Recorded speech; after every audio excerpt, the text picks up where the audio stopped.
یہاں تو اس گھر میں تو فقیری ہے. فرماتے ہیں کہ وہ روٹی لے کے آئی اور اس وقت کی جو موجودہ نعمتیں تھیں سمجھنے سلاد اچار ہر چیز ساتھ لائی. میں نے کہا کہ بچے کہاں گئے؟ کہنے لگی وہ کھانا کھا کے کھیلنے گئے، آپ کھانا کھا لیں آ جاتے. کھانا اس نے چن دیا. میں نے حیرت انگیز لہجے میں ساری نعمتیں اپنے دسترخوان پہ دیکھ کر کے بیوی سے پوچھا یہ کہاں سے آیا کھانا؟ بچوں کو تو نے کہاں سے کھانا کھلایا؟ یہ سارا کچھ کیسا ہے؟ تو کہنے لگی پتہ نہیں آج آپ کس کریم کی مزدوری کرنے چلے گئے تھے، پتہ نہیں کس کریم کی. میرے گھر میں تو اتنی نعمتیں آئی ہیں کہ مجھ سے سنبھالی نہیں جا رہی. اتنا اناج ہے، اتنا گندم ہے، کس کریم کے دروازے آج چلے گئے تھے؟ یہ کہتے کہتے وہ اٹھی اور اٹھ کر کے کہنے لگی پہلے بڑا کچھ آیا تھا، اب کیا لے آئے ہو؟ اور جا کر کے نا اس نے وہ ریت والا رومال کھولا. کہنے لگے میں تو لے کے آیا تھا ریت، تو میرے رب نے اسے بھی سونے اور ہیرے بنا دیا تھا. جب آپ کی توجہ اللہ کی جانب، میرے نبی پاک صلی اللہ تعالی علیہ وسلم نے فرمایا ہر چیز اپنے رب سے مانگ، ہر چیز مانگ، ہر چیز مانگ. یا رسول اللہ کیا کچھ؟ میرے محبوب نے فرمایا تیرے گھر میں نمک بھی ختم ہو جائے تو وہ بھی اپنے رب سے مانگا کر. تو مانگنا وہ تجھے دے گا، تو اس کی بارگاہ میں کشکول طلب دراز تو کرنا. اور ترمذی شریف میں عجیب لفظ ہے، رسول کائنات نے فرمایا، رب کریم فرماتے ہیں جب میرا بندہ ہاتھ اٹھاتا ہے نا تو مجھے حیا آتی ہے کہ میں خالی کیسے لوٹا دوں اس کے. اتنے بڑے بادشاہ کی بارگاہ میں. او بھائی، لوگوں سے عزتیں تلاش کرتے ہو تو وہ کیا تمہیں عزت دیں گے؟ وہ تو کل اچھا کہتے ہیں پرسوں برا کہنے لگ جاتے ہیں. لوگوں کے سامنے گڈ بک میں آنا چاہو گے تو وہ تو سویرے تمہارے بارے میں کچھ کہیں گے، شام کچھ اور کہیں گے. اپنی روحانی زندگی آباد کریں، اپنے مسلح کو وقت دیں اور دنیا سے چھپ کر اس موبائل کو بند کر کے اور اپنے آپ سے بھی چھپ کے اور تنہا ہو کے چھپا کے سارا کچھ اپنے آنسو اپنے رب کی بارگاہ میں پیش کریں، اس کے حضور حاضری دیں. سنو نا ترمذی کی حدیث اور اسے یاد رکھنا. نبی پاک علیہ السلام نے فرمایا اپنے دکھ لوگوں کے سامنے نہ بیان کرنا، سیٹھوں نوابوں کو نہ بتاتے پھرنا، دنیا داروں کے سامنے جا کے نہ رونا کہ میں تکلیف میں ہوں. فرمایا اگر دنیا داروں کو دکھ بتاؤ گے رب تمہیں کبھی غنی نہیں کرے گا. اور لوگ ہیں کہ الٹا مذاق اڑائیں گے. آپ کی جس سے بڑی پکی یاری ہے نا، پکی، وہ تب تک پکی ہے جب تک آپ نے 50,000 مانگا نہیں. اور جس وقت آپ نے کہہ دیا کہ میں مجبور ہوں میری مدد کر تو پھر ختم ہو گئی دوستی. لوگوں کی تعلقات آپ کے ساتھ تب تک ہیں جب تک آپ ان سے کوئی ضرورت وابستہ نہیں کرتے. کریم محبوب فرمانے لگے بندوں کے سامنے دکھ نہ بیان کرنا، اللہ تجھے کبھی غنی نہیں کرے گا.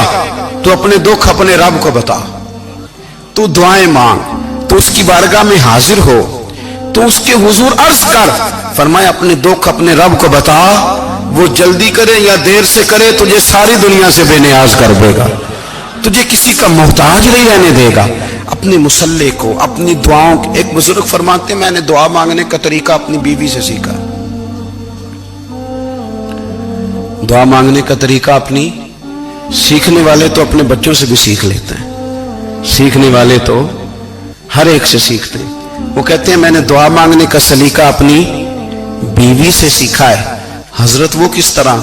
فرمانے لگے میری بیوی نے نا مجھے کوئی کام بتایا، کچھ پیسوں کی ضرورت کے لیے کہا، تو میں نے اسے کہا کہ بھئی ابھی میرے پاس نہیں ہے، کچھ دنوں میں آتے ہیں تو میں دے دوں گا. عورتوں کی عادت ہوتی ہے وہ بار بار یاد کراتی ہیں. 2-4 دنوں کے بعد پھر اس نے کہا حضرت وہ میں نے کہا تھا کچھ پیسے، میں نے اسے کہا کہ ابھی میرے پاس نہیں ہے، کچھ دنوں میں ملتے ہیں تو میں تمہیں دے دوں گا. اس نے کچھ دنوں کے بعد پھر کہا حضور وہ میں نے کچھ پیسے کہے تھے. فرماتے میں نے ڈانٹ دیا، میں نے کہا کہ کیا تو روز مجھے شرمندہ کرتی ہے، کہا نا میرے پاس نہیں ہے، ہوں گے تو دے دوں گا، تو روز یاد کراتی ہے. فرماتے ہیں اس نے پہلے تو میری ڈانٹ کو سہا، پھر میرے سخت جملوں نے اس کی آنکھوں میں آنسو پیدا کر دیے، پھر اس نے اپنے آنچل میں اپنے اس دکھ کو سمیٹا اور پھر اس نے ایک جملہ کہا تو میں رو پڑا اور مجھے اپنے رب سے مانگنے کا طریقہ آ گیا. مجھے کہنے لگی حضرت جی آپ نے ڈانٹ دیا میں نے سہ لیا، پر آپ ہی میرے شوہر ہیں، بتائیں نا آپ سے نہ کہوں تو میں کس سے جا کے کہوں. فرماتے ہیں میں رو پڑا اور میں کھل کے رویا اور میں تڑپ کے رویا اور پھر میری سسکیاں بند گئیں. تو مجھے کہنے لگی آپ کو کیا ہوا؟ میں نے کہا مجھے بھی دعا مانگنی آ گئی ہے. جب میں اسے کہوں گا نا اللہ تو ہی میرا رب ہے، میں تجھ سے نہ کہوں تو میں کس سے جا کے کہوں؟ میں کیوں کسی بندے سے سوال کروں؟ میں کیوں کسی دنیا دار سے کہوں؟ میں تیرے بندوں کا، نیک بندوں کا وسیلہ لے کے، تیرے محبوب کی غلامی لے کے تیری بارگاہ میں آیا. تجھ سے نہ مانگوں تو کس سے مانگوں؟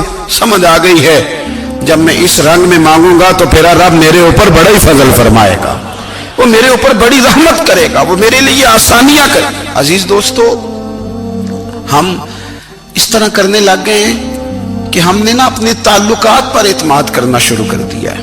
میرے تعلقات بہت ہیں. ہم نے اپنی دولت پر اعتماد کرنا شروع کر دیا ہے. میرے پاس دولت بہت ہے. ہم نے اپنے علم پر، اپنی شہرت پر اعتماد کرنا شروع کر دیا ہے کہ میرے پاس فلاں چیز بہت ہے. یاد رکھنا، جب بے نیاز اپنی صفت بے نیازی دکھاتا ہے تو بڑی بڑی دولتوں والے مجبور نظر آتے ہیں. بھائیو، جب انسان کا رشتہ اپنے مالک کے ساتھ ہوتا ہے پھر تو غم بھی کچھ نہیں کہتے، پریشانیاں بھی کچھ نہیں کہتی، پھر تو زندگی صبر والی، پھر تو زندگی توکل والی، پھر تو زندگی بھروسے والی. پھر انسان اپنے آپ کو رسوا نہیں کرتا. دنیا داروں سے امیدیں اس کی ختم ہو جاتی، امیدیں اللہ رسول سے لگا لیتا ہے، مضبوط ہو جاتا ہے، مضبوط، طاقتور ہو جاتا ہے، خوددار ہو جاتا ہے، باوقار باعزت ہو جاتا ہے. حضرت بہلول دانا رحمت اللہ علیہ بیٹھے تھے تو ہارون رشید حج کر کے آ رہا تھا. تو رستے میں حضرت شیخ سے ملاقات ہو گئی تو السلام علیکم کے بعد کہنے لگا حضور کوئی حکم ہو تو بتائیے گا. تو حضرت بہلول دانا فرمانے لگے تیرا رب کون ہے؟ اس نے کہا اللہ. تو فرمایا میرا کون ہے؟ کہا اللہ. فرمانے لگے تو بڑا ہی بیوقوف ہے، کیا تو یہ سمجھتا ہے کہ رب ہارون رشید کو تو دے گا اور بہلول دانا کو بھول جائے گا؟ تیرا بھی وہی رب ہے، میرا بھی وہی رب ہے. اس نے اگر تجھے دے کے آزمایا ہے تو ہو سکتا ہے مجھے نہ دے کے آزما رہا ہو. جب اس کی حکمت کے تقاضے ہوں گے تو عطا کرے گا اور دے گا. تو جا اپنا کام کر. بھائی، اپنی روحانی زندگی، اپنی عبادات، اپنے وظائف، اپنے روزمرہ کے معاملات، اپنی دعائیں، اپنا استغفار. دیکھو کوئی مشکل کام تو نہیں 2 رکوع ہیں سورہ واقعہ کہ اگر رات کو پڑھ لی جائے تو. میں کس طرح یہ بات بیان کروں کہ تعویذ بانٹنا آسان ہے اور وظیفہ بتانا مشکل ہے. سارا دن تعویذ بانٹیں تو لوگ لینے کو تیار ہیں، اور اگر آپ وظیفہ بتائیں تو کہتے ہیں تو مشکل کام ہے. او خدا کے بندے، اگر آپ کا تعلق قرآن پاک کے ساتھ مضبوط ہو، قرآن پاک کے ساتھ اگر آپ کا رشتہ ہو، لوگ سفارشیں ڈھونڈتے ہیں نا دنیا میں کوئی تعلق مل جائے تو میرا کام ہو جائے. دنیا میں اتنا مشکل معاملہ ہے، آخرت میں مجھے بتائیے گا کتنا مشکل معاملہ ہوگا. میرے نبی پاک صلی اللہ تعالی علیہ وسلم نے فرمایا جو لوگ سورہ ملک پڑھا کرتے تھے نا، سورہ ملک، یہ سورت ملک قیامت میں ان کی سفارش کرے گی اور اس طرح کرے گی کہ کہے گی اے اللہ یہاں اس بندے کو جنت میں داخل کر دے یا مجھے قرآن پاک سے علیحدہ کر دے. تو رب فرمائے گا جا اس کا دامن تھام کے اسے جنت تک پہنچایا. آپ بات کو سمجھیں، جب آپ کے تعلقات اپنے معاملات کے ساتھ مضبوط ہوں گے، یہ نبی کریم نے وعدہ کیا ہے کہ تو سورت واقعہ پڑھ تیرے گھر میں فاقہ نہیں آئے گا. حضرت عبداللہ ابن مسعود رضی اللہ تعالیٰ عنہ بیمار تھے تو حضرت عثمان غنی رضی اللہ تعالیٰ عنہ تیمارداری کے لیے تشریف لے گئے اور جا کر کے کہا کہ آپ بڑے بیمار ہیں، آپ کی بیٹیاں زیادہ ہیں، میں چاہتا ہوں کہ خزانے میں سے کچھ مدد کروں. تو سیدنا عبداللہ ابن مسعود رضی اللہ تعالیٰ عنہ اٹھ کے بیٹھ گئے اور کہنے لگے امیر المومنین، اللہ آپ کو میری طرف سے، میری بیٹیوں کی طرف سے بہتر صلہ دے. میری بیٹیوں کو کسی خزانے کی ضرورت نہیں، میں نے انہیں خزانہ دے دیا ہے. کہا جناب آپ نے کون سا خزانہ دیا ہے، میں آپ کے مالی معاملات کو جانتا ہوں. تو فرمانے لگے امیر المومنین، میرے نبی کریم نے فرمایا ہے جو سورت واقعہ پڑھے اسے کبھی فاقہ نہیں آتا. میں نے بیٹیوں کو یاد کرا دی ہے، یہ خزانہ میں نے انہیں دے دیا ہے. وہ سارے والدین سنیں جو بیٹیوں کے لیے پریشان رہتے. حضرت عبداللہ ابن مسعود نصیحت کر رہے ہیں، فرمانے لگے میں نے سورت واقعہ یاد بھی کرا دی ہے، پڑھنے کی عادت بھی ڈال دی ہے. حضور نے فرمایا ہے جو سورت واقعہ پڑھے اسے فاقہ نہیں آتا. کہنے لگے چاند تو اپنی جگہ چھوڑ سکتا ہے، سورج گر سکتا ہے، تارے ٹوٹ سکتے ہیں، پر مدینے والے رسول کی بات غلط نہیں ہو سکتی. حضور نے فرمایا فاقہ نہیں آئے گا تو انشاءاللہ کبھی بھی نہیں آئے گا. کرنے کا کام یہ ہے کہ ہم اپنے معاملات، اپنی عبادات، اپنی دعائیں کبھی 10 منٹ عادت ہو جائے نا دعا مانگنے کی علیحدہ سے رات کو. حضور نے فرمایا جو فرض نماز کے بعد دعا مانگے اللہ اس کی قبول کر لیتا ہے. نبی پاک صلی اللہ تعالی علیہ وسلم نے فرمایا اللہ مسافر کی دعا قبول فرماتا ہے. حضور نے فرمایا اللہ مظلوم کی دعا قبول فرماتا ہے. حضور نے فرمایا بیمار سے دعا کراؤ اللہ اس کی دعا قبول فرماتا ہے. میرے نبی پاک نے فرمایا ماں باپ جب بھی اولاد کے لیے ہاتھ اٹھائیں، ویسے تو بلے شاہ تو آسمانی اڑ دیا ہی پھڑ دیں، جڑا گھر بیٹھا انہوں بڑھیا ہی نہیں. حضور فرمانے لگے ماں باپ جب بھی اولاد کے لیے دعا فرمائیں اللہ ان کی دعا کو قبول کرتا ہے. آپ اپنا تعلق بنائیں دعا کے ساتھ، عبادت کے ساتھ، مصلی کے ساتھ رشتہ بنائیں، استغفار پڑھیں. صلاح الدین ایوبی صلیبی جنگوں میں تھے. رات کو مسجد اقصی میں نماز پڑھی تو پریشان تھے. ایک بزرگ سے ملاقات ہوئی تو وہ کہنے لگے کہ آپ بڑے پریشان ہیں. کہنے لگے حضور پریشان اس لیے ہوں کہ پہلے ہی مسلمان کمزور ہے، اب میں نے سنا ہے دشمن کا ایک بحری بیڑا وہ جنگی سامان سے بھرا ہوا آ رہا ہے، تو اب ان کے پاس اور تلواریں اور نیزے آ جائیں گے، مسلمانوں کے پاس پہلے ہی وسائل کی کمی ہے، پریشان ہو کس طرح کر کے مقابلہ کریں گے.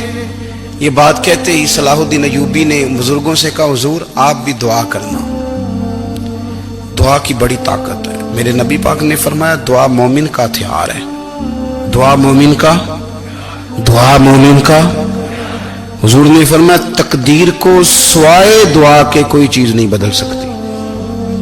دعا مومن کا ہتھیار ہے، یہ کافر کے پاس کوئی نہیں، یہ ہتھیار ہے مومن کا. اللہ کرے آپ کو سمجھ آئے. پھر سنیں کئی بار کہہ چکا ہوں یہ ہتھیار ہے. کافر کے مقابلے میں جو تیرے پاس سب سے بڑا ہتھیار ہے وہ دعا ہے. دعائیں کرانی چھوڑ دی، کرنی چھوڑ دی، لینی چھوڑ دی. حضرت سیدنا انس بن مالک رضی اللہ تعالیٰ عنہ فرمایا کرتے تھے میں نے وہ رنگ دیکھا ہے جب حضور دعا مانگتے تھے اور حضور کی مقدس آنکھوں میں آنسو بھی ساتھ ہی بہا کرتے تھے، میں نے وہ انداز دیکھا. تو صلاح الدین ایوبی بزرگ سے کہنے لگے آپ بھی دعا کیجیے، اور خود رونے لگے اور سر سجدے میں رکھ کے رونے لگے اور عشاء سے لے کر فجر تک روئے، خوب روئے. صبح وہ بزرگ آئے تو صلاح الدین ایوبی کا خوبصورت اور ہنستا ہوا چہرہ دیکھا. کہنے لگے آپ بڑے خوش ہیں، رات تو میں نے بڑے روتے ہوئے دیکھا تھا. تو کہنے لگے حضور وہ جو بحری بیڑا آ رہا تھا نا وہ پانی میں ڈوب گیا ہے، اب وہ نہیں آ رہا، ابھی خبر آئی ہے تو میں بڑا خوش ہوں. بزرگ کہنے لگے اٹھ سینے سے لگ اور سن ایک بات، وہ بحری بیڑا پانی میں نہیں ڈوبا، وہ تیرے آنسوؤں میں ڈوب گیا ہے. وہ جو تو رات رویا ہے نا رب کریم کی بارگاہ میں تو وہ ڈوب گیا ہے. بھائی اپنا مصلی کا، عبادت کا، وظائف کا، اللہ اللہ کا سلسلہ اس کو مضبوط کرے، اپنی دعاؤں کے تعلق کو مضبوط کرے. دعائیں بڑے انقلاب برپا کر دیتی ہیں. ہم تھوڑے تھوڑے نا جب سے خشک ہوئے ہیں نا، خشک، اور میری تو جماعت ہی صوفیاء کی جماعت تھی. ہم تو داتا علی اجمیری کی جماعت سے، ہم تو خواجہ اجمیری کی جماعت سے، ہم تو شیخ احمد فاروق سرہندی کی جماعت سے، ہم تو صوفیاء کی جماعت. ہماری جماعت نے بھی وہ تعلق جو ہمارے بزرگوں نے بنایا تھا. بزرگ اللہ کے قریب کیسے جاتا ہے؟ تو ہمارے یہاں نا بہت سارے لوگ کہتے ہیں جی نظر ہو گئی تو کام ہو گیا. بھائی جو بخاری مسلم میں طریقہ ہے نا اللہ کا قرب پانے کا وہ تو نفل ہے. نبی کریم علیہ الصلوۃ والسلام نے فرمایا بندہ نفلوں کے ذریعے رب کے قریب جاتا ہے اور اتنا قریب جاتا ہے کہ پھر اللہ اس کی زبان بن جاتا ہے، اللہ اس کی آنکھیں بن جاتا ہے، کان بن جاتا ہے، ہاتھ اور پیر بن جاتا ہے. تو یہ تو عبادت ہے، یہ تو اللہ کی بارگاہ کی حاضری ہے جو آپ کو اللہ کے قریب کرے گی. تو اپنے نماز کو اہمیت دے کے ادا کریں، نمازیں موبائل بند کر کے ادا کریں. لیکن نا کچھ لوگ کہتے ہیں مجھے ٹائم نہیں ملتا نماز کا، تو میں کہتا ہوں یہ آپ نے بڑی جرت کی بات کی ہے. مجھے کو میرا پیر بھائی کہہ دینا میرے پاس ٹائم نہیں آپ کو ملنے کا، تو میں کہتا ہوں آج کے بعد آنا ہی نہ. تو کیا سمجھتا ہے تو بہت بڑا آدمی ہے، تیرے پاس ٹائم نہیں اور ہمیں ملنے کا ٹائم، موج کر. تو آپ نے اللہ رسول کو کہہ دیا ٹائم نہیں. اور عجیب فلسفہ ہے نا، کہا جائے نماز پڑھنے آؤ تو کہتے ہیں کپڑے ٹھیک نہیں، اور کہا جائے کہ آؤ ذرا دعوت پہ چلیں تو کہتے ہیں 1 منٹ ٹھہر میں کپڑے بدل کے آیا. نماز کے لیے کہا تو کہتا ٹھیک نہیں، دعوت کے لیے کہا تو کہتا میں ذرا تیاری کر لوں، یوں جانا مناسب نہیں، یہ معاملہ ٹھیک نہیں۔ رب تو فرماتا ہے کہ جب تو مسجد میں آ تو زینت اختیار کر کے آ، خوب ذوق سے دعا مانگے، خوب شوق سے نماز پڑھیں، خوب استغفار کا مزاج بنائیں۔ آپ لوگوں کے بیچ رہ کے سکھ حاصل کرنا چاہتے ہیں، لیکن آپ کو پتہ ہے کئی مہینے غار حرا میں رہنا بھی مدینے والے محبوب کا طریقہ ہے۔ ہر سال اعتکاف بیٹھنا الگ سے، یہ بھی حضور کا طریقہ ہے۔ مسجد نبوی کے اندر دروازہ کھلتا تھا نبی کریم کا، پر گھر کے اندر نفل پڑھے نبی پاک، اور حضور فرماتے ہیں کچھ نفل نماز گھر میں بھی پڑھا کرو، گھر کو قبرستان نہ بناؤ۔ ہمارا گھر اللہ کے ذکر سے آباد ہوگا۔ اگر ہم نماز پڑھیں گے نا، میں جب سنت پڑھنے کے لیے گھر میں کھڑا ہوتا ہوں تو میرا جو 2.5-3 سال کا بیٹا ہے نا، وہ بھی میرے ساتھ نماز پڑھنی شروع کر دو، اسے پتہ کوئی نہیں نماز کیا ہوتی ہے، لیکن وہ بھی نا سجدہ نہ بھی کرنا ہے تو ساتھ لیٹ ضرور جاتا ہے۔ پتہ چلا بچے لیکچر دینے سے نماز نہیں پڑھتے، نماز شروع کر دیں تو بچے بھی شروع کر دیتے ہیں۔ ہم جب پریشان ہوتے ہیں تو لیکچر دیتے ہیں، تو لیکچر تو باہر شاید چل جائے، گھر میں کیسے چلے گا؟ گھر میں تو عمل چلے گا۔